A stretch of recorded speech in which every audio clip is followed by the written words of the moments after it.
Okay, so it's we're expecting maybe a few more people, hopefully, to join us. I don't know where that makes any difference, putting it there. So they will enter as we begin. But you know, it's great to see friendly faces here, and it's also lovely that we have a cozy team, which means that we can discuss and share experiences very conveniently. So thank you very much for coming, and I'm delighted and honored to open the British Georgian Law Association annual seminar. And for those of you who could make it, notwithstanding reinfection fears and the very cold weather outside, welcome back at very long last to one of our first physical events in this office for probably a year and a half now. So it's retreading new or retreading old grounds, but we're very pleased that this is happening and very proud because of our long-standing collaboration with the British Georgian Law Association that this is one of the first events that we can host. And it's a rare and beautiful opportunity for us to celebrate our friendship with our colleagues in Georgia and, of course, elsewhere. And it's fitting that the title of this evening is Warding Off the Pandemic. We're going to strive to do that, both tonight and in future months. And tonight we're going to take the chance to look back at the months that have been, the probably year and a half now, of difficult times, see what lessons we can draw from that, and we'll try and look a bit forward to see what we can do to implement the good lessons and the good experiences into the future. You know, I've mentioned this already, the effects of the pandemic linger on a little, and so two of our colleagues who are speaking this evening couldn't be here in person. Travel restrictions or travel difficulties make that just much more difficult than we would have hoped. And obviously, some people still feel that it's difficult to mingle in larger crowds, and we appreciate and respect that as well. So that's probably enough of an introduction from me. Thank you, Nick and Rupert, for organizing what I hope will be an interesting evening. I expect it to be. And thank you for asking us at Stephenson Harwood to host the evening. And Nick, from very far away, you were unable to attend because of travel restrictions, but luckily you can join us and introduce the evening properly. Thanks very much, Shai, and thanks very much to our host firm for your generosity and hosting us today after this long pause. I'm really pleased and delighted to send my greetings from Tbilisi, and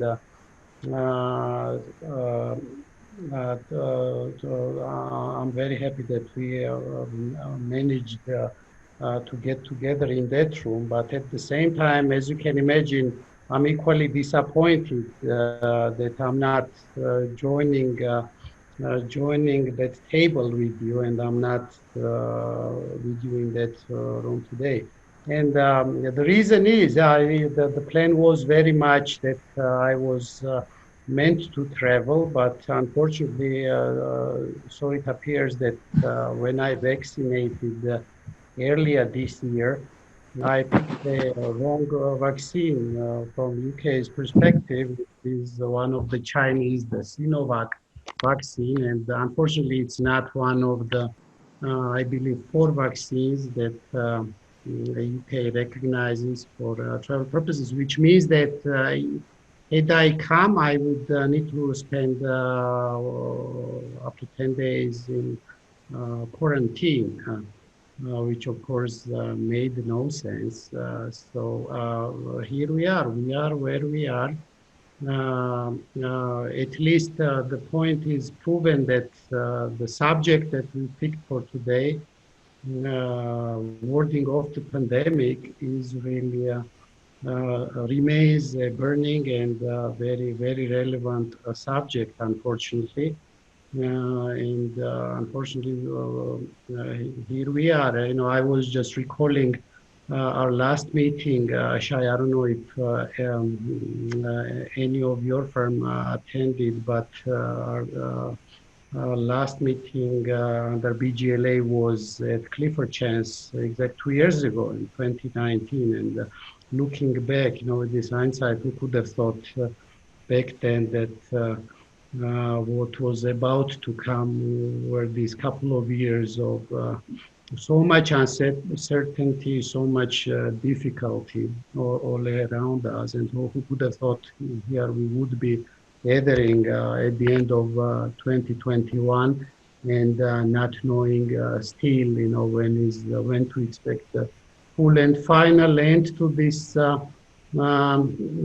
pardon my French, but mess, that the world is seeing all this time. But let me emphasize that, of course, the pandemic has been very difficult and painful in so many regards. It would easily take days to discuss various, facets and aspects in as much ways as it has changed our lives.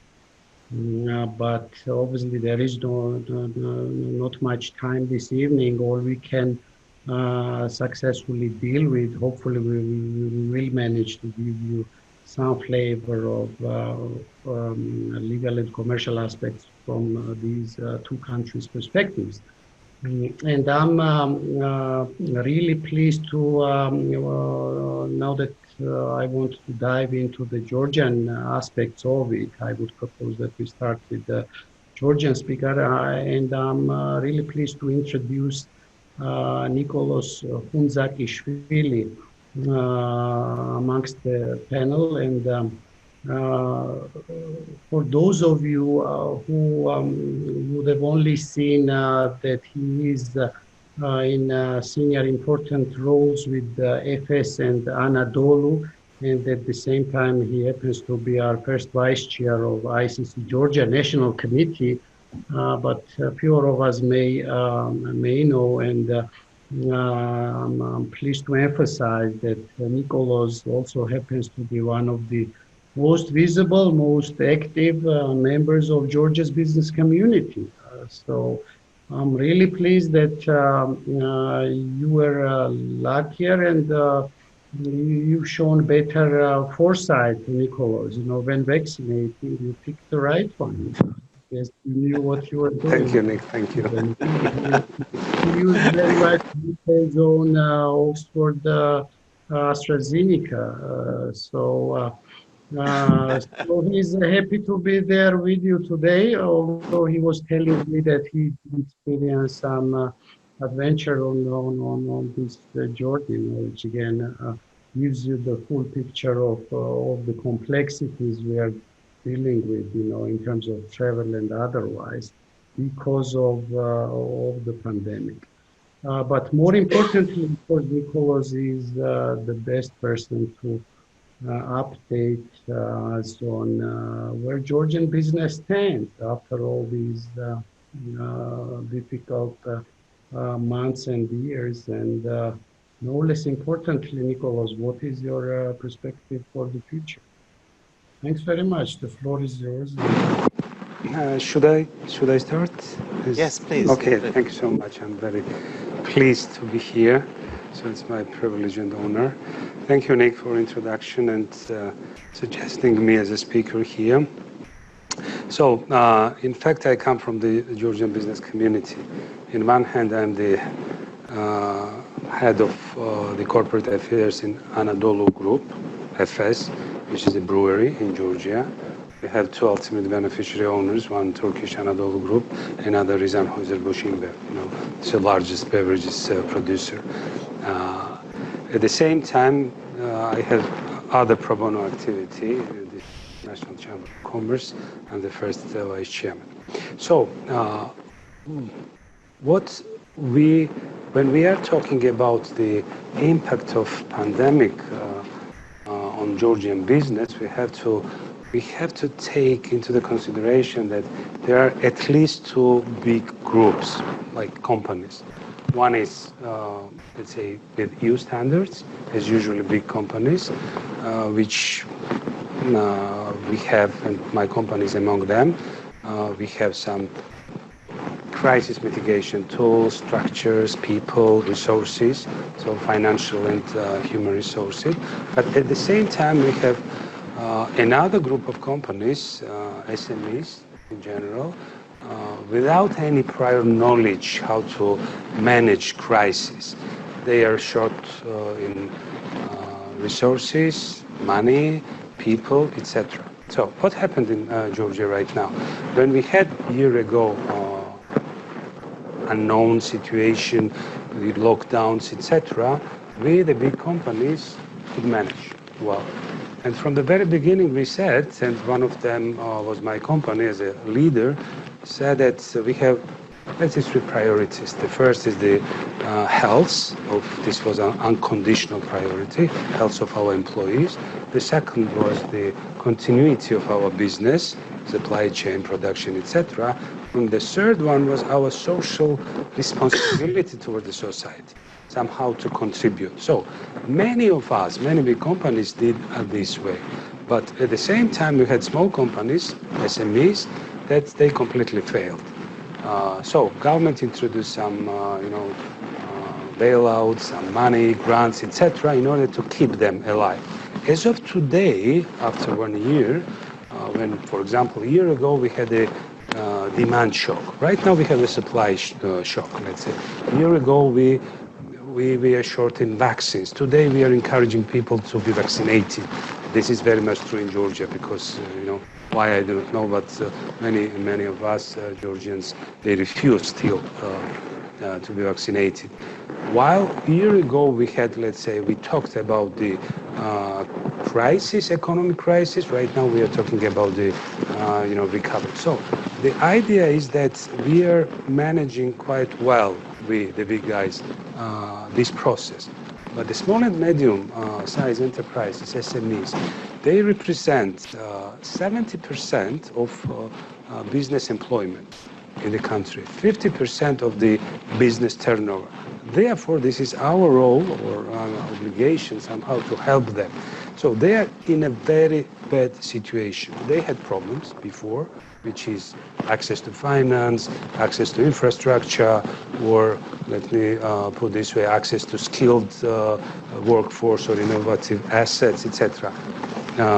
Education. There are another aspect that all of them we have to comply with new EU rules and regulations because we signed the association agreement and deep and comprehensive free trade area as a part of this association agreement with the European Union because it obliged us to do some comprehensive reforms. So this is another pressure on the business. Altogether, we had quite a problems. But at the same time, due to pandemic, these problems was deepened. So how to solve this? Because, the biggest part of the economy is SMEs in Georgia. When we are talking about, economic growth of 10% as of today, but at the same time you have inflation of 13%, it writes off. It is not, in fact, the economic growth. So the idea is something should be done. And we, the business community, recommend the government that, look, guys, you have to, the government, continue the reforms, to involve the business community in the decision-making process, to develop public-private dialogue, to invest in the education, etc. This is our recommendation to the government to do. But sometimes we are not achieving the goal as we wish, and that's a problem.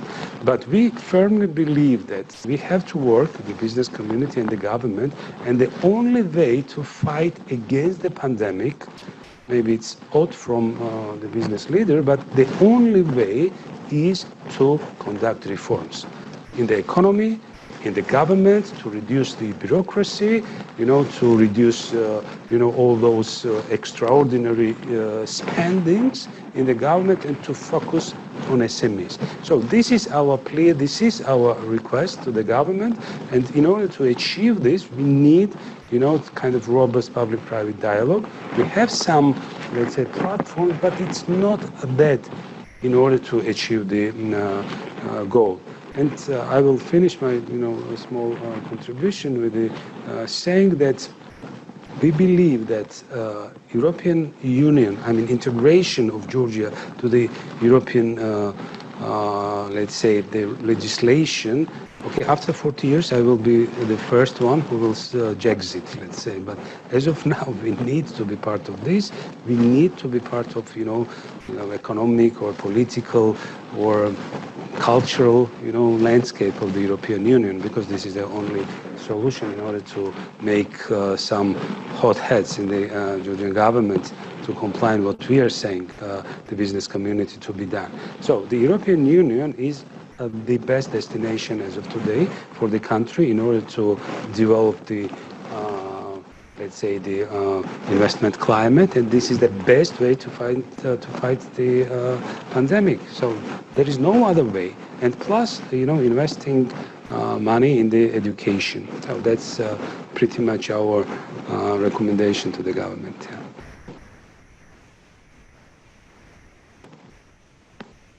Thanks very much.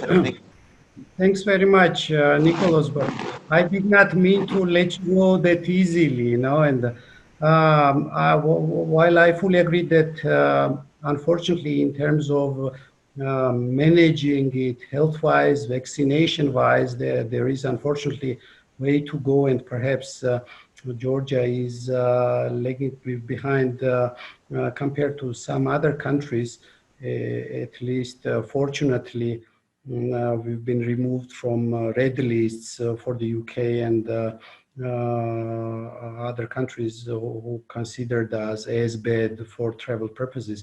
But you will agree still, perhaps in a few weeks and months, knock on wood, we will have much better situation in this regard as well. But in terms of business, I don't believe right now we are doing as badly. I think economy is more or less reopened. You see a lot more tourism, etc., etc. In terms of restrictions, also there are very few. There is no comparison, to what remains. No comparison to what you and I have seen in the peak times. I remember, when. In 2020, in particular, in the peak times of the lockdown, I remember we had to deal with so many, with the proper myriad of all sorts of issues for our clients, be it in terms of how to manage labor issues in particular, were probably most burning. I'm hearing that EFES, Anadolu, as one of the bigger companies, was less impacted, but and I appreciate your views for SMEs. But do you not do? Perhaps this is a good question to ask to each of our panelists. Do you not see any positives? That there should be at least a few positives that we need to, in our constant human effort to look at the brighter side. That there should be a few positives out of all this crisis. So, what do you think? Your business specifically, I will changing answer quickly. Perhaps, yeah. Nick, Please go when Georgia is off the red list, this is not us who did it, Georgians. This is a British system said that they are so developed that they can digest, high level of, or high, let's say, cases of, Georgians that they are infected. It is not us, because our cases are growing. But at the same time, when UK's vaccination process, or, per million or per capita, how they calculate, it's going up. they said that it's okay for us. And, this is them who decided, not us that we deserved. This is what, this is very clear, because we are not doing well in that respect.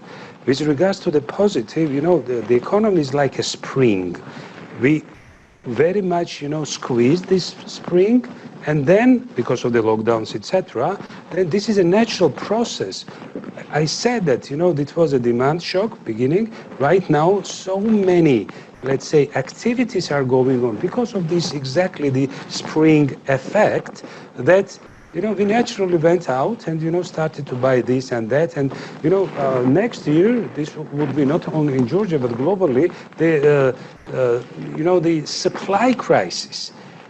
It is not only the car chips, but, tomorrow we might not find the washing machines, because, we want to buy it because we understood that if something goes wrong and, we have to spend all those money.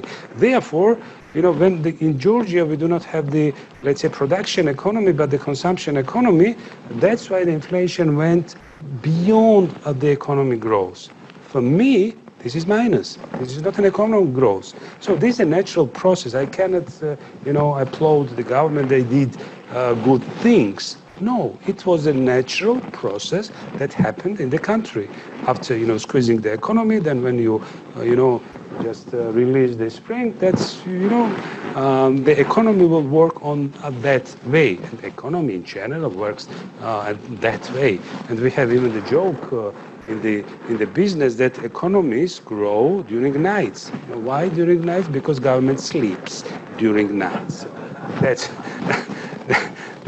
to put one positive. But I'm very much, let's say, optimistic, because many of us, including the government, society, the business community, realize that without comprehensive reforms, without rule of law, without, free court system and impartial, judiciary, there is no development. And I believe that, pandemic showed us that we have to be, pro-reformists. Okay, thank you. Absolutely. These past 2 years have changed so much for everyone, including inside our region. But I really hope that Georgia will continue to lead the region in terms of reforms, etc. That was certainly our niche for many years before the pandemic. Thanks very much again, Nikoloz, for this interesting Georgian perspective. If I may then move to Rupert, I'm sure to our friends in the audience, Rupert, you need no real introduction, but your subject might. And this also, remembering that you kindly agreed to cover a very interesting, for me personal topic, which is how the COVID pandemic triggered in a way more activity and potentially more claims in terms of investment treaty arbitration.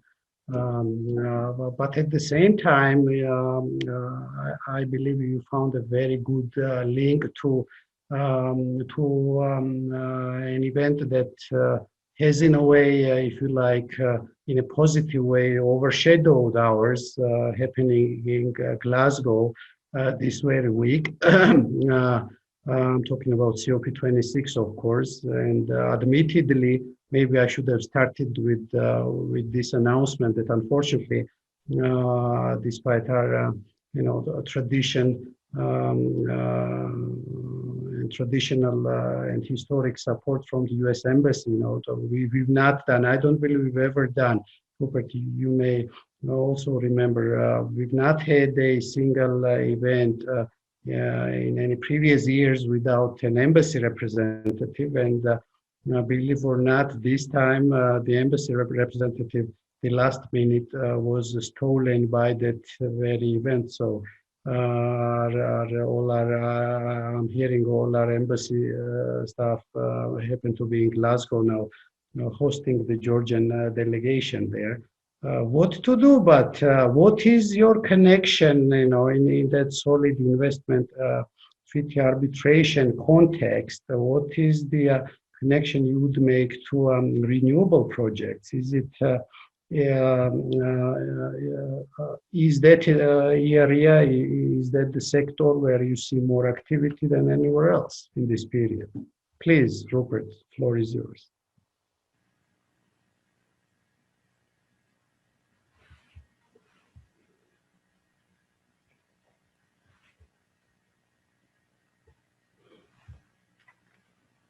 Rupert, I cannot hear.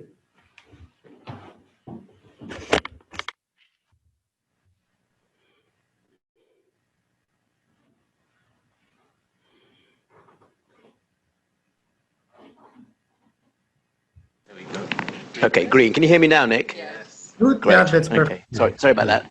Full start.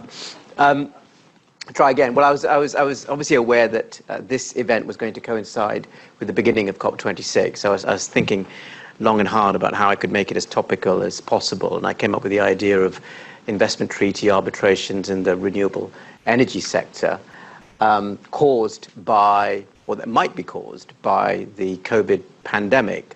As we all know, in recent years, governments across the world have introduced schemes to promote the expansion of renewable energy, the use of renewable energy. And a report, in fact, by the International Renewable Energy Agency very recently estimated that these subsidies worldwide in 2020 totaled in the region of 120 billion US dollars. And many of those schemes were a result of measures that had been agreed under the Paris Climate Agreement of 2015. Now, building renewable energy infrastructure, as you can imagine, things such as wind parks and solar power stations, involves a huge capital investment. It involves a long-term project, and it's dependent on the predictability of returns for the investor. And governments have tried to provide that security, that long-term predictability in a variety of ways. They've introduced a variety of schemes. The UK government, as recently as September, announced a new 265 million subsidy scheme to promote wind, solar, and tidal power. And this was on top of schemes introduced in 2015 and 2017 here, worth in excess of 600 million in total. And all of these subsidies, both in the UK and worldwide, have been successful in persuading investors to commit large sums of money into these long-term projects. So what do these subsidies look like? They're a combination of tax breaks for the investor. Most interestingly, feed-in tariffs. This is where there is a requirement that utilities purchase power from renewable energy plants at a fixed price and for a fixed period, often as long as 20 years. And some governments, such as the Dutch, for example, will meet some part of the capital costs for the infrastructure of renewable energy projects.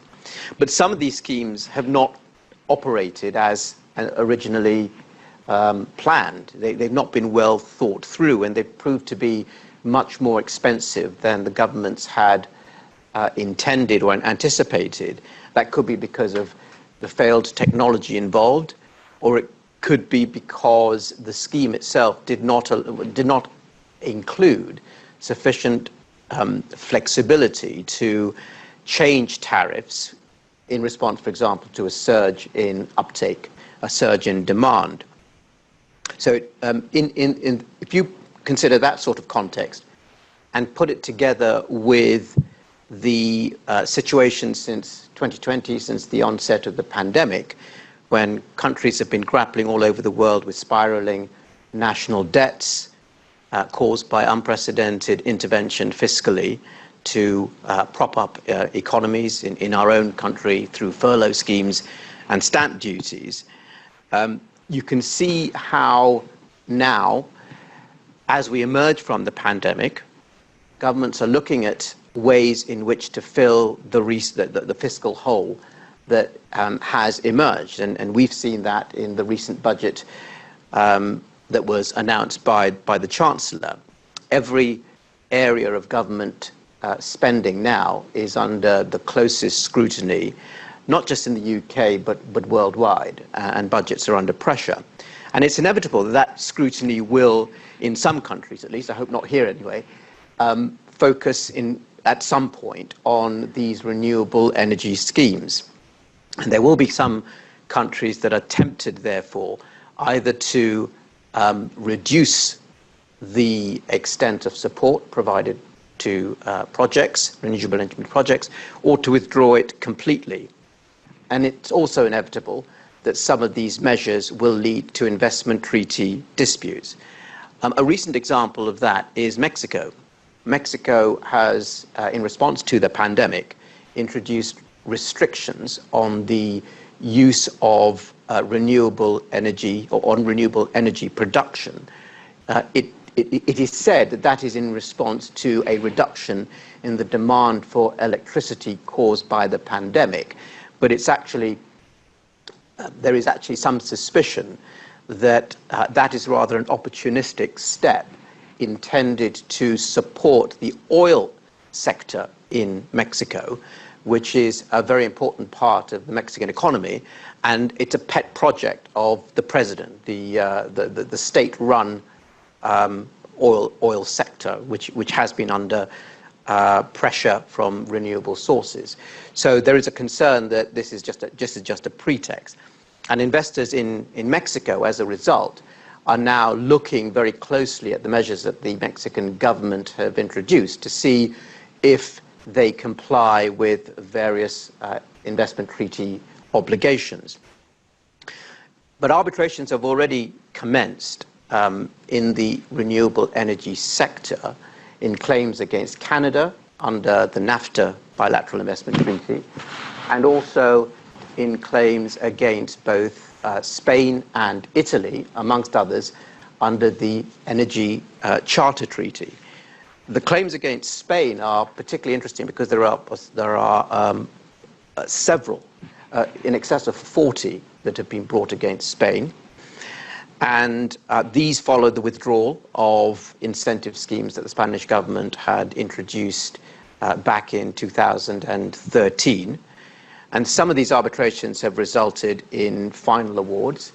Spain has been successful in a few of those arbitrations, but most of them it has lost. Now, I should mention, and I should say that so far, the total value of awards against Spain in relation to these arbitrations is somewhere in the region of $500 million. Now, these are all pre-pandemic cases, so these are all measures taken by Canada, by Spain, by Italy to reduce their support before the onset of the pandemic, but it gives you a flavor of what might follow, and I think what is almost certainly to follow in relation to at least certain countries as they revisit their subsidy schemes in the light of the current sort of economic pressures on their budgets. So what treaty rights might an investor rely on in response to these sorts of changes? The standard ones include breaches of an investor's legitimate expectations, fair and equitable treatment, full protection of the investment and security of the investment, and a right to be treated in a non-discriminatory way in relation to the investment as against nationals of the state concerned, or where the bilateral investment treaty contains a most favored nation clause in relation to potentially investors from other third-party states.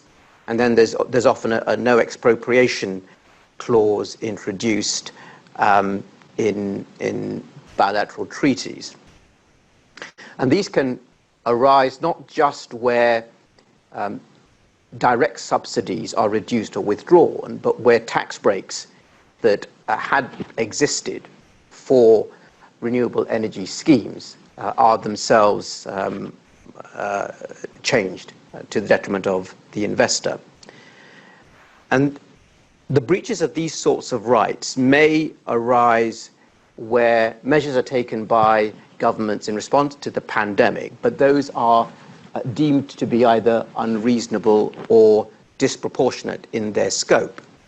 So, for example, if you have a situation where a state suspends an existing subsidy scheme for the renewable energy sector, it's got to be careful to ensure that the period of suspension, if it's pandemic related, is no more than absolutely necessary, an absolutely necessary response to the exigencies of the pandemic itself. So even if the state is able to justify the introduction of a suspension, it will still be under careful scrutiny as to the duration of that suspension. So that's, I think, a context which may be particularly relevant for future investment treaty disputes in this context. Now, that's the situation as far as the investor is concerned. What about the state's position? It's likely that states faced with investor treaty claims in a renewable energy stroke pandemic context will look carefully at force majeure and necessity arguments as defenses. In most investment treaty cases, these types of defenses are difficult to make good, but the unprecedented nature of the pandemic is, I think, such that many of these arguments may well receive a more sympathetic hearing from tribunals than might ordinarily be the case in a non-pandemic investment treaty dispute. There are, in fact, some treaties that expressly provide for the states to have quite some latitude in introducing emergency measures in response both to maintain public order and to protect public health. So I think more in relation to the former than the latter, a state may look at those sorts of arguments and rely on those sorts of exceptions to justify changes in an existing scheme. But even where the treaty in question does not contain that sort of carve-out, tribunals have recognized as a matter of ordinary or general public law principle that states do have the right, a freestanding right to regulate, and that right to regulate is something which tribunals give states a significant degree of latitude as far as assessment is concerned, and that degree of latitude is likely to be all the more generous from a tribunal's point of view in a pandemic and an exceptional pandemic context. So claims against the states, in summary, are likely to be difficult, but there are bound to be some countries which will overstep the mark, either in the scope of the changes that they make, even if the fact of some sort of change can be justified. And particularly, as in the case of somewhere like Mexico, there's a suspicion that these measures are being introduced as a pretext to pursue some alternative policy. That is a situation in which an investor might have better prospects of success. And I think it's the more likely situation in which these sorts of investment treaty claims might ultimately succeed. So it's just a prediction, but certainly I think there will be renewable energy type disputes that will emerge in due course as a result of the pandemic in those sorts of situations. Nick, over to you. Thanks very much, Rupert. Thanks very much. It was quite as fascinating as I had expected. I particularly caught your emphasis in terms of potential defenses, your emphasis on potential interpretation of the potential defense of force majeure. And to be honest, my colleagues, the rest of our colleagues on the panel and in the room will agree. No, that is, I'm sure I've not checked, but I believe similar to Georgia in the UK and elsewhere, this will not be a straightforward subject, not even in the commercial context. You know, Georgian courts are still struggling to put down, after already 2 years, to put down proper consistent case law in terms of, you know, to what extent, in what situations COVID as such would qualify under that defense.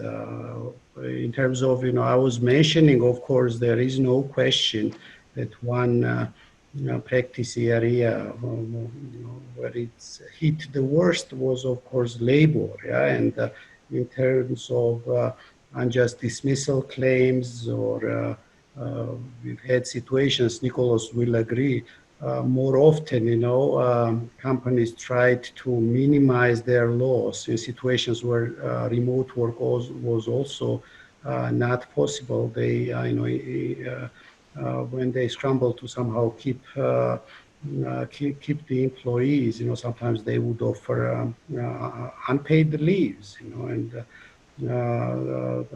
obviously these situations would easily translate into litigation and court claims. And there is again inconsistency, not just in labor context, but broadly in commercial context. There is inconsistency what does or does not qualify.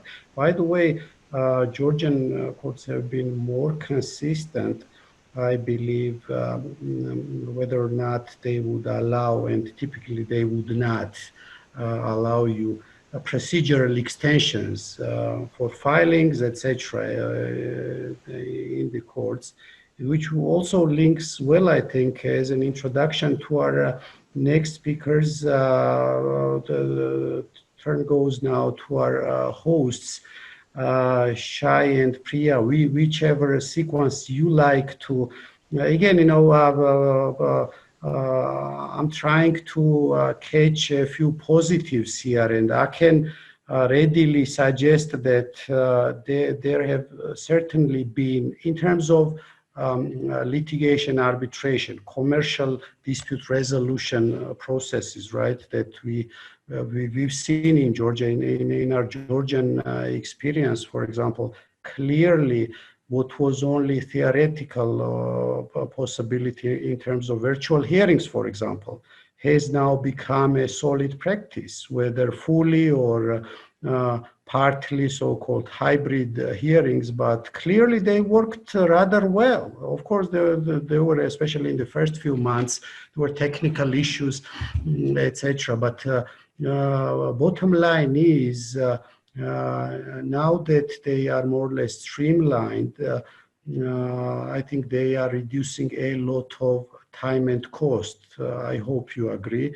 And a question there too is, please, do you see the prospect that, because unfortunately we see in Georgia already some of these good practices rolling back, you know, now that the courts are more or less reopened, the judges prefer to see you in person and to bring you to courtroom, but they don't realize, especially if we need to travel, okay, within the city, the traffic is already bad, but, you know, if you need to travel a distance to a city outside Tbilisi, that is only additional waste and hassle. So please, Shai, would you like to take lead? I suppose you want to cover arbitration, and what's your experience, please? You suppose correctly.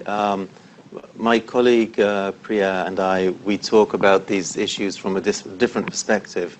Mm-hmm. Priya is an expert in high court fraud litigation, and as such, she knows what's going on in the national court here in England.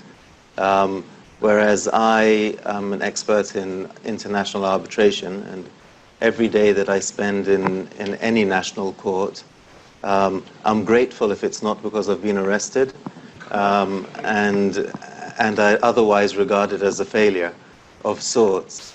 And so I can only talk really about my experience in the commercial arbitration field, ICC, LCIA arbitrations, and what's changed and how we coped in the past many months that have gone by. And so the first issue we thought we'd address is exactly that, Nick, as you pointed out, each from our own perspective. Yes. Yes, good. Is your microphone on? Good. Well, it is. It says it is. Can everyone hear me? Good. Good. And again, we very much invite anybody to heckle us or to say something, even if it's supportive rather than heckling. So the first. I prefer not the heckling. Well, one way or the other. The first issue is really how the courts and tribunals have adapted to the practice during the pandemic. And as Nick said, from my arbitration experience, the biggest difference is that we couldn't congregate in one room. So whereas we were used to sometimes having difficulties with one or two people arriving at the hearing room, obviously the same travel restrictions applied from Dulwich to central London as they did from Georgia to central London. And that did make a big difference in terms of how we practiced, but not with as many consequences for us in the arbitration world as we might have expected.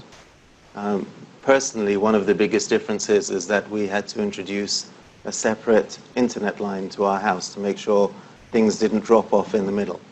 And so now I have two telephone lines in a house of few people, not enough people to justify it. But that was one big difference. But I have found over the years that at least in every case that I've done, at least one witness or at least one person participating was not in the room with us in any event. So video conferencing of witnesses and cross-examination and presenting witnesses is something that we did, but I think we've learned a lot about how to do it better now.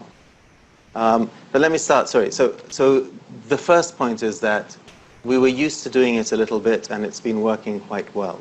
And in the arbitration world, which I think is perhaps one of its advantages over national court litigation, the legal framework, both in terms of the national laws and in terms of the arbitral institutional rules, already existed such that you could be anywhere and have the hearing. So tribunals can order hearings that are legally meant to be in London.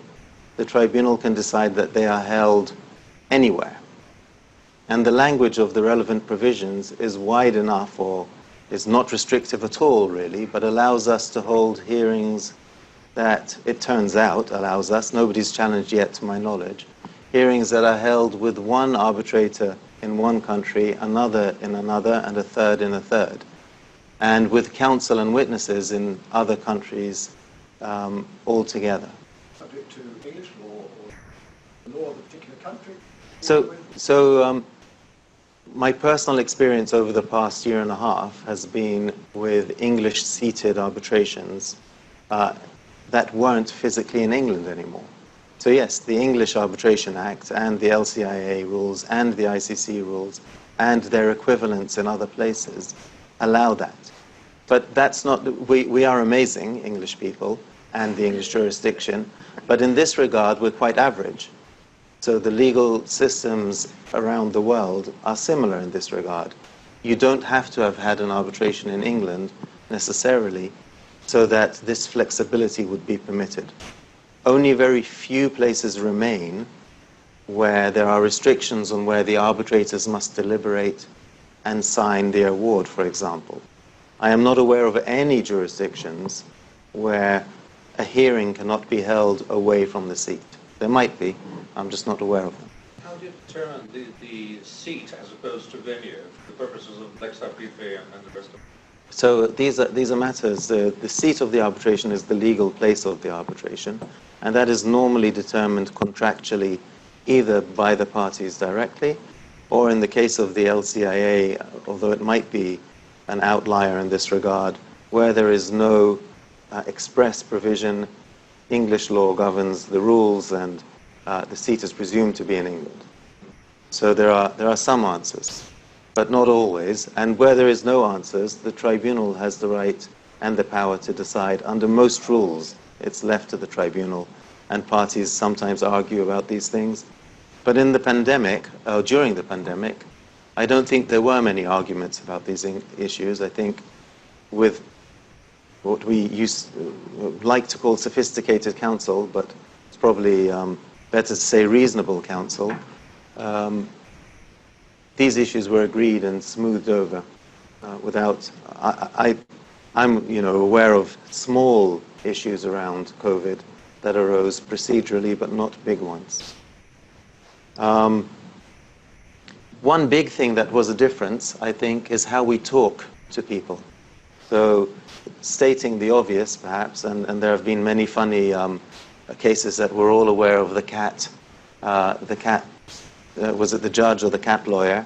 That's a funny story, but much less entertaining, but equally difficult, I think, are the day-to-day things we used to be doing. So people who advocate in court in particular were very often used to standing up and speaking.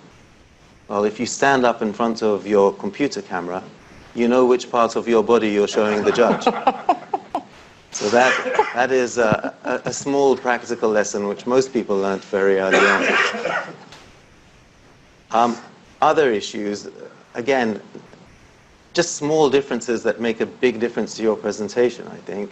I was against one very well thought of English QC recently, and he had printed out his bundle, which meant not that he was behind us electronically, because managing documents electronically is not necessarily easier, but it meant that every time he read, he was here. He had about as much hair as I do, but he had a comb over. So we could all appreciate his fantastic hairstyle for much of the hearing.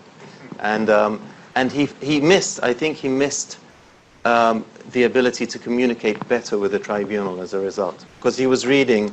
And so we learned from that, and because we thought about it perhaps, that we have the text on our screen as we're speaking to the camera. And you need to spend time thinking about where your text is versus where your camera. And so we asked colleagues to check us, to sit in another room and see what we looked like. Like an auto cue, politicians. Like an auto cue, yes. Yeah. Yes, politicians are very good at that kind of thing. Some, yes, some. Others are not so good at not falling asleep, which is another important skill whilst you're on camera. Either turn your camera off or don't fall asleep, one or the other. On that point, I think facial expression, one's facial expression is a lot more prominent if you're speaking or performing advocacy, or appearing as the advocate but not speaking at the time, virtually, compared to in person, because it's much closer. Yes. Exactly, and you can see what when you're in court and you've got your opponent sitting there and he's going, it doesn't matter, you don't see them, and the judge doesn't really see them, but it's a different dynamic if it's through a camera. And that helps. Thank you. That brings me on to one of the other points I was going to mention with witnesses. We spent a lot of time training our witnesses also to speak correctly to a camera, and also not to be seen to be looking elsewhere as if they're looking at notes, which we would not allow them to do, and most lawyers wouldn't. But it can appear as if, and there's been a bit of a debate in our industry over whether cross-examination over Zoom is better or worse. My experience as an arbitrator, and less so as a cross-examiner, but certainly as an arbitrator, is that seeing the facial expressions close up is not that bad. You see particularly if you're somebody like me who needs 2 pairs of glasses to deal with 2 distances, then it's quite convenient to have the big face on the screen. You have the facial expressions, then you have the body language, and of course Yes. that is missing Yes. when you are dealing with things remotely. Yes, the body language is more difficult to gauge. And that's also an issue when you're speaking. Many of us make a point by pointing, or make a point, and you don't see that on screen either. So those are differences which we have all needed to learn, and learn quite quickly. And when we didn't, then I think it showed, and that was a big difference in practice. What I haven't learned, clearly, is to speak quickly enough to allow time for Priya to speak as well. But the 2 other quick points I would make were similarly with counsel from different places around the world and witnesses from different places. I'm looking at Victor here, who is a simultaneous translator, working with translators in a different room to the witness, who is speaking in a different language to the members of the tribunal, creates a whole new world of practical issues. It's not, I don't know how much experience you've had, but making sure you see the face on screen of the simultaneous translator, and the face of the witness, and the face of the tribunal, but probably nobody else, all requires a bit more preparation than we're used to. So it's a new world. We're getting used to that. And finally, on the issue of cost, which Nick, you mentioned, it's interesting to see, and we'll discuss in a minute whether these types of hearings will continue, but I think online hearings do create an opportunity to save a great deal of money, and I think clients will want us to continue to pass those savings on, whether or not we meet in person or not. So there's a pressure point for the legal profession that we will need to learn to deal with going forward. Sorry, I've taken up too. No. The question to Priya is, to what extent, just like here, we don't really have the freedom in the Georgian courts, because the final say belongs to the judge or the 3-judge panel, whichever sees.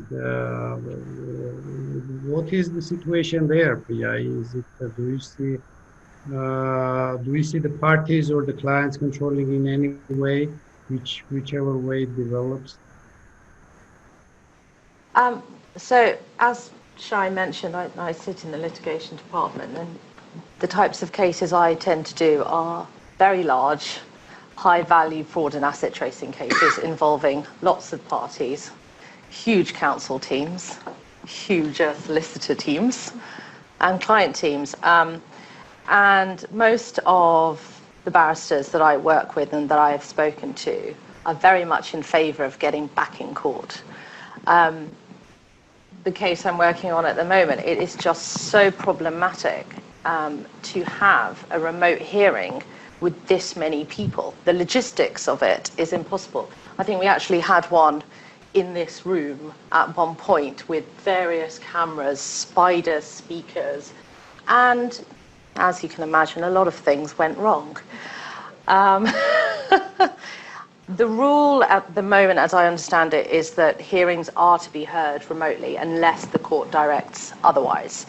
So the majority of the hearings that I've still continued to do have been held remotely.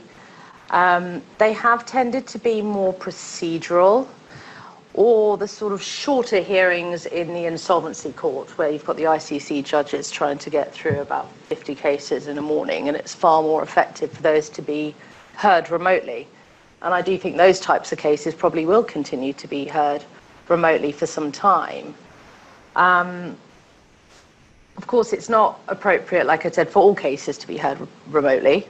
A lot of the cases I work on, not so much, but also cases where it's hearings for example, contempt of court, where there are risks of imprisonment or sanctions. Those types of cases, they're just not suited for remote hearings anymore. And like I said, on the flip side, if it's simply procedural, then it's fine. I think the courts have been pretty good at keeping the cause list moving by conducting hearings remotely during the pandemic. Although I did check the commercial court one-day hearing today, and I think you're looking at spring of next year. So although they've tried, there are still significant delays in getting hearings listed. Criminal courts, though. Yes. Yes, they have. I think they started earlier and returned earlier than the commercial courts. Good on them. I mean, I would agree, Shai, with all you've said about the disadvantages and advantages of remote hearings. I don't think there's any difference between arbitrations and high court hearings in that respect. I mean, I have enjoyed watching counsel actually present the case rather than sitting there for hours on end staring at the back of someone's head. So that's been quite enjoyable. I mean, like I said, the bar seems to be keen to get back in. They feed off of each other. They feed off the judge. They want to see the whites of their opponent's eyes. I'm sure, Rupert, you could talk to that better than me. And gauging witnesses' reactions, of course, zoomed up, you could probably see a little bit more. But I do think there's a lot to be said about body language. And I think being cross-examined in person is probably far more effective than being cross-examined remotely. Just the pressure of it, I imagine. Yeah, that's all I have to say on that, Shai. And so you're predicting that we will go back to physical hearings very quickly? Well, I think in certain cases, the larger cases, of course, or at the very least hybrid hearings. The smaller cases, I think the courts are quite happy to continue with them remotely. And like I said, that's the starting point, unless the parties ask the court to direct otherwise. And we did on this big case, we did ask the court's permission to have the hearing in person. And actually, it was the other side who refused. I think they're probably on health reasons rather than anything else. So my experience in that is similar. Lawyers want to go back in person for some reasons. I've done two cases, one as arbitrator and one as counsel with my Birkenstocks on. So I have not dared wear shorts, as some people claim to have done. So when I have a serious meeting, I'm properly dressed for it. But if I can wear comfy shoes, then... Well, do you know what? You don't have to have a remote hearing to do that. My very first case was Fiona Trust, which was, I'd say, 10 years ago at least. Wow. Maybe longer. That was held, if anyone remembers, in the family court in High Holborn, sort of like this aircraft hangar. And there was just so many people in there, and I was probably a mile away from the judge, and I used to sit there with my Uggs on. It's fine. It's a bit different when you're the tribunal, though. It is. I think maybe not the Uggs. I've never had Uggs. Recommend them. Yes. To go on my Amazon wish list, for sure. Christmas is coming. Yeah. Okay. So, Shai, so, if I may quickly interrupt you before we move on to Jeremy's topic in Paris. Since Priya herself mentioned and reminded me, in terms of hybrid hearings in particular, what's your experience there? Because here from colleagues, I often hear, we've shared that complaint. It does put you just like in our hybrid session today. I'm disadvantaged because you see the room, the audience, and I cannot. The same applies in the court context. That you have access to exchange of documentation if you are in the room, etc. So, what is your experience and feedback in that perspective? This question goes equally to Rupert, of course. Have you had like I said, we requested a hybrid hearing once and it was refused. So I haven't actually got any first-hand experience of hybrid hearings. But just going on the basis of doing hybrid conferences with counsel or hybrid conferences with clients, I find them incredibly difficult. for all the reasons you've just said, having the camera in the right place, there's always a technical issue. All of my clients in council now just want to have in-person conferences, and I think that's just, if you can, you must. And if you can't, I think it's better to just do everything remotely. I think it's far easier for everyone. I see. So hybrid, it's not a term which we've People used in different places, I think. But some of them court. in the same place. That would be a challenge. So Well, we had suggested that you would have the judge, lead counsel, and one junior. We had a team of 5 at that time in court, with everyone else attending remotely. Yes, that would. I can see that would be challenging in some scenarios. And then you have all your WhatsApp groups with different people. I mean, I did a hybrid trial exactly like that in March, and that was the compromise because there were still lockdown measures and much more stricter social distancing, and it worked fine. And that was again because counsel on both sides said we'd really rather cross-examine in person than do it remotely, and the fact that the solicitors were participating online was something we managed. It wasn't a problem. But I think the point that Nick is making is if you have a situation where one side is in person before the tribunal of the judge because they're able to do so, they're able to attend, and the other side isn't because of travel restrictions, etc. And is that fair? And does that work? I wouldn't feel comfortable if I was having to participate virtually and my opponent was in person. No, I don't think the court would give permission for that. I mean, I would imagine the other side would. I can't think of a situation where that would apply in litigation, but no. I think it is more likely to apply in arbitration. So I doubt. I've not heard of that. It would be a contravention of the very strong principle against. Yeah. Well, I was just going to say ex parte communications, but natural justice, yes, too. Yeah, it would be a difficult one for anyone to swallow, I imagine.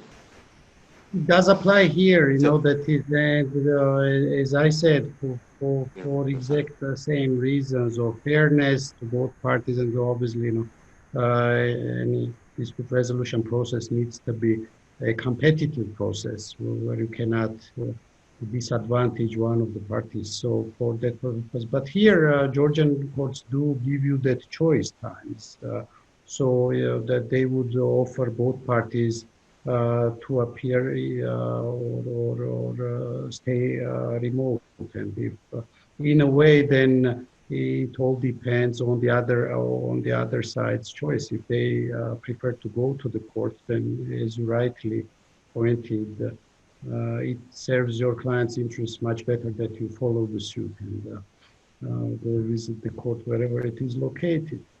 Anyways, thanks very much to all 3 of you. And let's move to the other end of the continental Europe, away from Tbilisi, that is, to Paris. Jeremy, you are in Paris, are you not? How are you? I am in Paris. Can you hear me? We can hear you well, and sorry to bore you with all this. I'm really grateful to our panelists, to our dispute resolution panelists who tried to make it sound playful, but we all know how stressful these guys' job is, you know. And later, I'm really there for. Pleased that we have you at the end of our session to offer us something from a less stressful perspective, which is financing. Is there a link you want to make also somehow to green sustainable financing, perhaps, given the Glasgow context?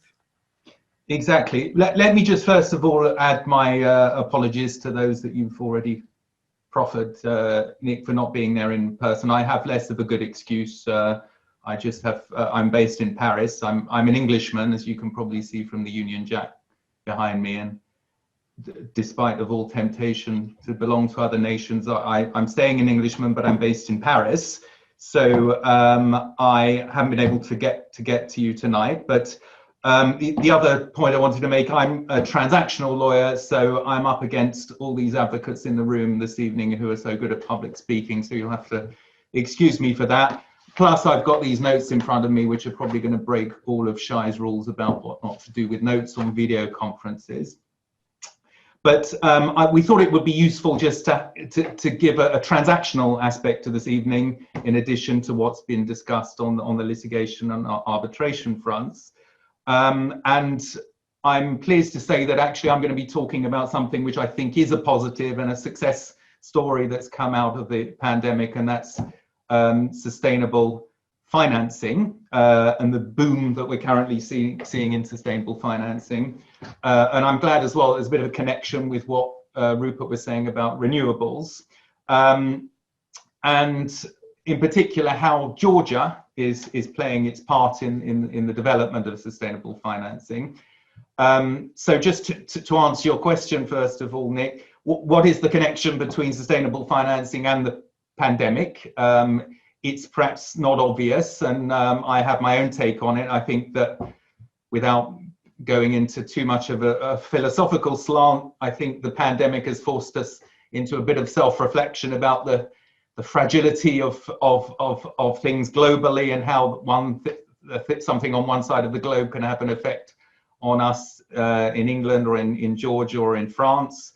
So that's led to an increased interest in environmental issues, and of course we're seeing that come to a head at the moment with COP26.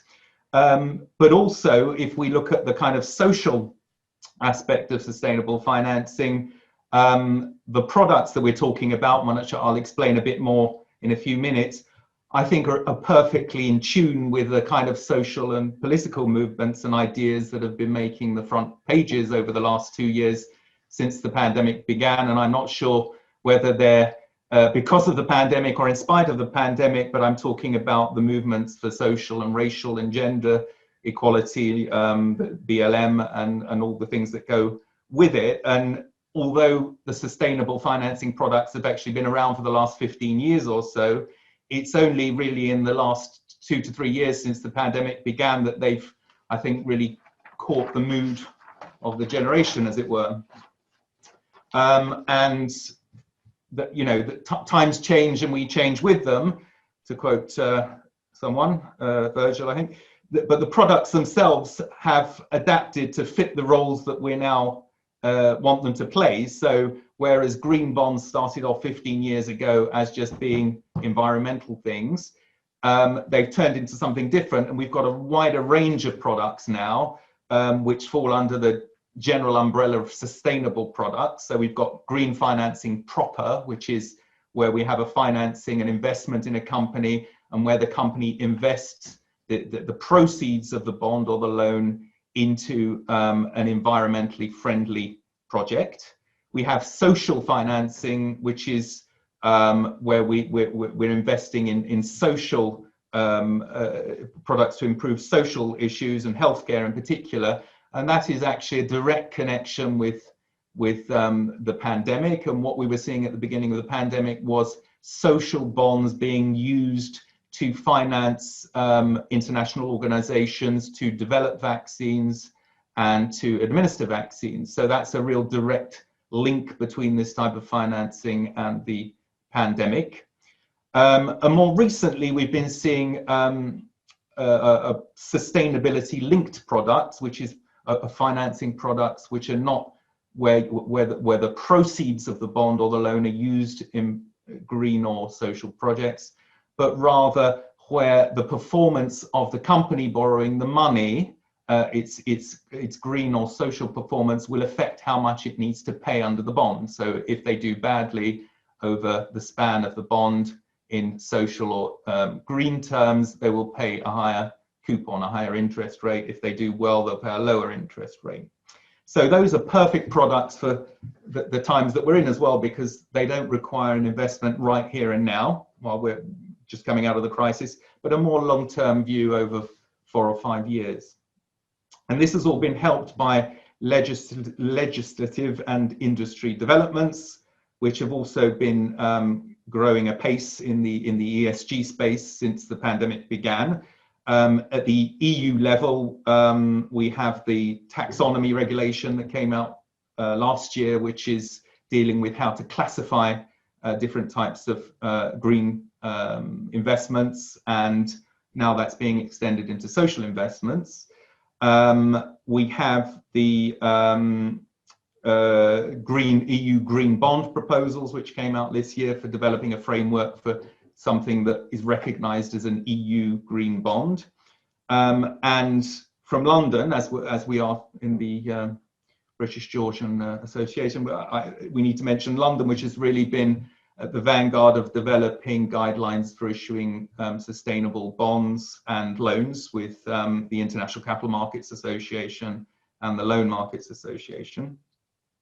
And of course, we have pressure from stakeholders and investors, which has turned these type of sustainable products from a niche product. So 5 years ago, you know, it was a niche investment invested in by just certain very specific types of funds, into a mainstream product. So we go out with a bond to the market nowadays, and the first question investors ask is it green, is it sustainable, and if not, why not?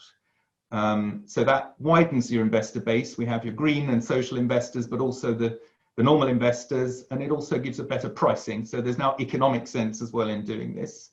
And what that's meant globally is there's been a combined volume of sustainable bonds. So sustainable includes green bonds, social bonds, and sustainability linked bonds. I'm just taking bonds because they're easier to measure because they're public. So we don't have information about loans, but bonds in 2021 are expected to reach $1 trillion US dollars by the end of the year, which is a 90% increase over last year. And last year we had a 90% increase over the year before. So it's really been an exponential growth during this crisis period, and that's why we can say it's a real success story. Now, I just wanted to tie things in with Georgia, as we're here this evening to talk about Georgia as well. Should preface this by saying that I'm not Georgian, I'm not a Georgian lawyer, but do practice a lot in Georgia and in the region in general, and have experience of working with these types of products in Georgia and have an interest in the region. The wider, I won't call it the CIS region because that's a bit politically sensitive nowadays, but the wider region is been not quite at the vanguard, but been very active in ESG issuances. So we've seen green bonds and sustainable bonds coming out of Russia, Ukraine, Kazakhstan, Uzbekistan since the pandemic started. And Georgia hasn't been slow off the mark either. Georgia was one of the, was signed up early to the UN Agenda for Sustainable Development and the Sustainable Development Goals, and also the Paris Agreement from the COP21, which I think Rupert mentioned earlier. So that was all in 2015. But what really kick-started things in Georgia in terms of sustainable financing, I think, was the National Bank of Georgia publishing in April 2019 a roadmap for sustainable finance in Georgia, which covers a number of areas, had the ICMA guidelines translated into Georgian, and has really been a spur for bond issuances and green loan issuances out of Georgia in the last couple of years. And I just wanted to have a look very quickly in the last couple of minutes at a couple of examples. So as I say, I'm not the world's expert on this, but this has come from my research of what's been going on in Georgia. And to my knowledge, the first one that came out was Georgia Global Utilities in July 2020. That's a $250 million bond listed on the Irish Stock Exchange. And the reason why we call it the first green bond to come out of Georgia is that it hits all of the ICMA, all of the International Capital Markets Association criteria for what a green bond needs to be. And those criteria are generally accepted by the market in the absence of the EU criteria for the moment. So what are the criteria? it's the use of proceeds, first of all. Where are the proceeds going? They have to go to one of the UN Sustainable Development Goals. And in this case, it was sustainable water and wastewater management. The second thing is how you disclose out what the projects are and where the money's going. And that's done by a document called the Green Bond Framework, which was published by Georgia Global Utilities and sets out its plan for how to use the money on this bond, but also other projects that it may be involved in. Third criterion is management of proceeds. The proceeds of this bond need to be ring-fenced and tracked, so you can't siphon off money to use it for non-green products and investments. It all needs to go into these green projects. Penultimate criterion is annual reporting. So they're going to be producing an annual report to tell the market what's going on with their money. And finally, we have an external review by a reviewer specialized in this type of bond, which gives comfort to the market and to the bond investors that this is not what we call a greenwashing. This is actually a proper project and a proper green project. And they can tick the box from their investment perspective that they're investing properly. So that was the first bond that hit all of those ICMA criteria for a green bond. And then very quickly, I'm just going to talk to you about the Georgian Railways bond, which is a bit more recent, came out in June this year, £500 million listed on the London Stock Exchange. Now, again, I mean, Georgian Railways is already a seasoned bond issuer, but this was the first time they'd issued a sustainable bond. And the interesting thing about this, it's a bit different from what Georgian Global Utilities did, which was purely green in terms of environmental. Georgian Railways actually issued a mixed sustainable bond, so a social bond plus a green bond. There's a green element, there's also a social element, and in particular promoting gender diversity in the workforce, encouraging employment of women, promoting disabled workers, and promoting a safe environment for workers. So there was, as I say, a mixed green and social aspect to the bond. So it was an interesting bond issuance and the first kind of social bond issuance to come out of Georgia. What's in store for the future? I think that what we're going to be seeing, I hope by the time we speak next year, is a lot more sustainability linked financing. So that's the financing where the interest rate on the bond or the loan is linked to the performance of the company in the green or social sphere. These are really a product of the pandemic, these type of bonds. They started in the end of 2019, the first one came out, and they've just been growing and growing since then. And the real advantage is that, you know, the company does not need to have 250 million of green investments or social investments to put the money in. It can be any company. It's particularly advantageous to companies operating in heavily carbon-based sectors because, you know, all they need to do is demonstrate a willingness to get better and meet those targets. So I think that's where we're going to be going in the future, and I hope that, and to my knowledge, we haven't seen one of those kind of Georgia yet, but I'm sure it's going to be quick to come. So a little bit of a silver lining on the cloud of the pandemic there, I think, with those green financings and in particular the role that Georgia's been playing in developing those. So thank you very much, and back to you, Nick. Thanks to you, Jeremy. Thanks very much for this interesting overview, and also for, again, diversifying our panel. We try to, in smaller places like Georgia, you will appreciate, most of us need to be doing more than just dispute resolution, but so it happens that year after year, or at least occasionally, our events are dominated by advocates, as you put it. It was all very interesting. I think we still have, and very timely also, we may have a minute or two still, perhaps for a question or two. Unfortunately, again, I'm not able to see the room. Could I ask you, Rupert, to perhaps look out to the audience if there is a question or two, but then I would not hold you from the reception, of course. Yes, we have. I have a question. I haven't spoken enough, it turns out. Jeremy, thanks very much. Very interesting. Does it mean now that there's going to be an industry of sustainability and wokeness monitors? You mean? And if so, can I join? You mean people that are producing opinions on these type of products?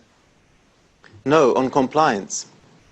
On compliance, yeah. Well, there already is a bit of an industry, on that. So there are companies which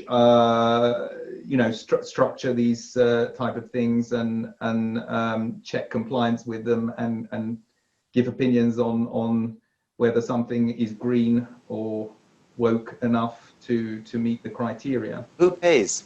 Who pays for them? Sorry to interrupt. Who pays? Well, it will be the borrower of the in the case of loans or bonds, green loans and green bonds, it would be the borrower that pays for that opinion, and it will be part of the package that gets sent to investors and gets put in the prospectus for the bonds to just kind of rubber stamp it to demonstrate that it is actually a green product or a social product.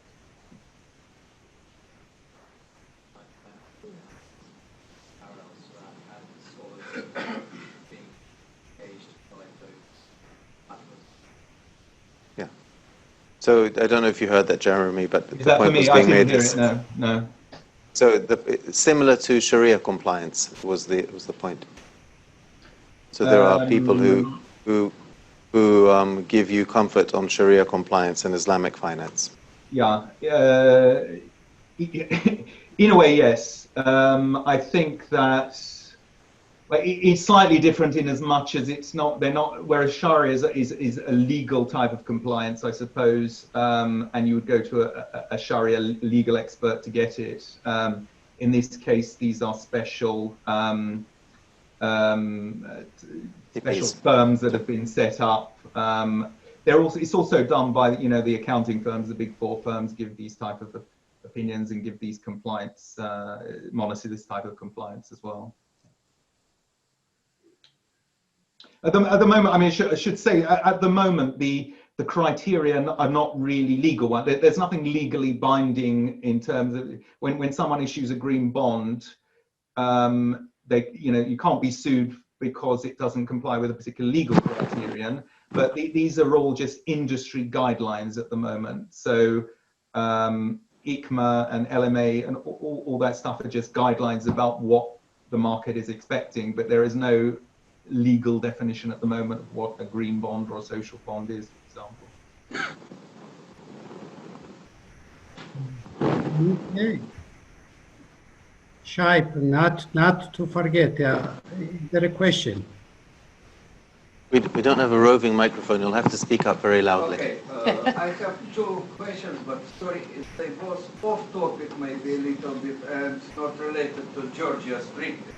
First of all, because of a lot of lawyers around, do you have evidence or any new phenomena about rise or any medical negligence cases, either strictly related to COVID or because of climate was denied medical treatment because beds were not available or doctors or staff equipment were not available because of COVID? Is any evidence of this type or boost of medical negligence cases?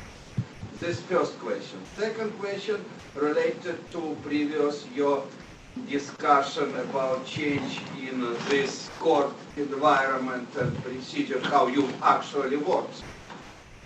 Is it, and I'm not lawyer, so forgive me if I'm making some stupid remarks, not professional means remarks. Is it possible to build any legal appeal on court decision purely based that hearing was done not face-to-face, not in person, but remotely using Zoom or any other technical sources or any, let's say, technical glitches during procedure or anything related, technical versus remote hearing versus face-to-face hearing.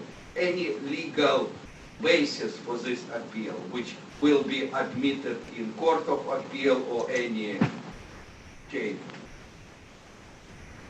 Do you want to take the arbitration, and would you like Priya to take the litigation?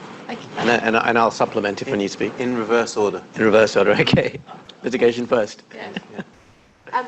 On the appeal point, I mean, appeals generally are appeals on matters of law rather than matters of procedure. So I think it would be incredibly difficult to mount an appeal on the basis that there was a, I mean, if there was a technical glitch, I would expect the hearing to start and stop and resume.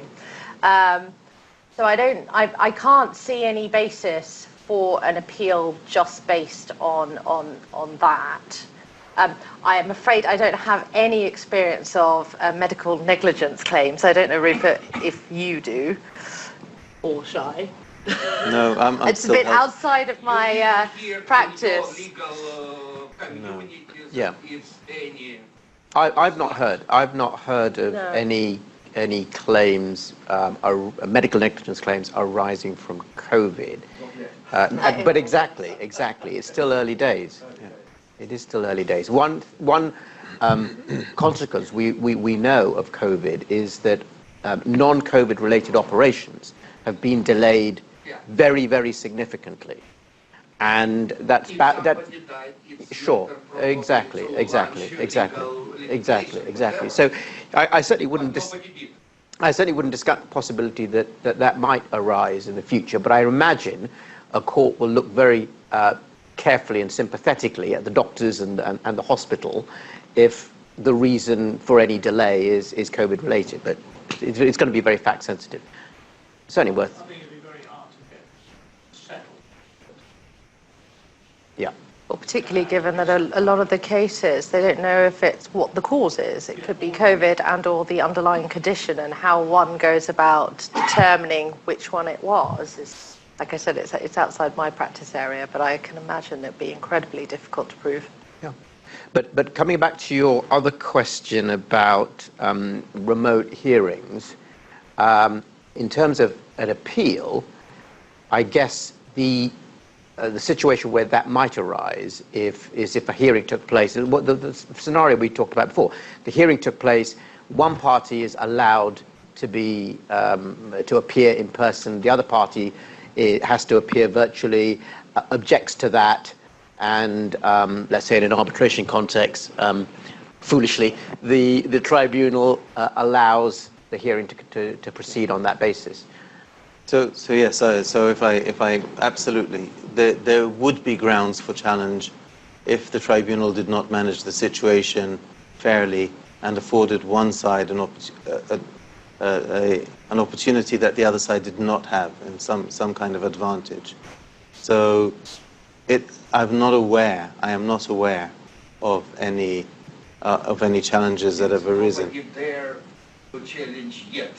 No, it's not. I think the fear in these, and sometimes too dramatically, arbitral tribunals. The tribunals are scared to do something wrong, and so they would normally err on the side of caution. Sometimes to the extent where time is wasted unnecessarily. But tribunals are very careful. Because in arbitration, there are limited grounds for challenge. One of them is procedural unfairness. And so tribunals do not want to be embarrassed by a public challenge to their decisions. So I'm not aware yet of any challenges on the grounds of remoteness. It might happen, but not yet that I'm aware of. I mean, Shai is right that tribunals tend to be much more cautious about procedural issues than judges, because it's one of those situations where unusually it's probably easier to overturn a decision in arbitration based on procedural grounds than it is in litigation. Okay. Dear friends, if I may suggest, remembering that we are already well over the time, and remembering also, no less importantly, that the social element, what follows the discussion, traditionally is very important. Socializing is why we really insisted for this, after this delay, to be an in-person event, because it is, again, traditionally and historically very good opportunity for people to meet old friends and new friends. Again, I very much regret I cannot be there to share a glass or two of Georgian wine, but thank you so much for today's host for organizing that, because that has become a tradition again that this is what follows. So if there are any more questions, of course, again, this is where I started. The COVID pandemic is not something to be discussed over a couple of hours, but if there are any questions, I'm sure they can be shared over the same glass. So thank you so much to the speakers, to the room, to the audience. There are a number of Georgians also in the audience, and my best regards to Georgian and non-Georgian friends, and I'm sure it will be an enjoyable evening. It's too late already. Here, I think we are nearing midnight in Tbilisi. I would not promise you that I will be raising that glass together with you, remembering the workday tomorrow, but I really envy you to have a great rest of the evening. Thank you so much, Igor. And the last but the most important, I really hope and keep my fingers crossed that the next time is very much in pandemic-free, much better times that we need in person. Thank you so much.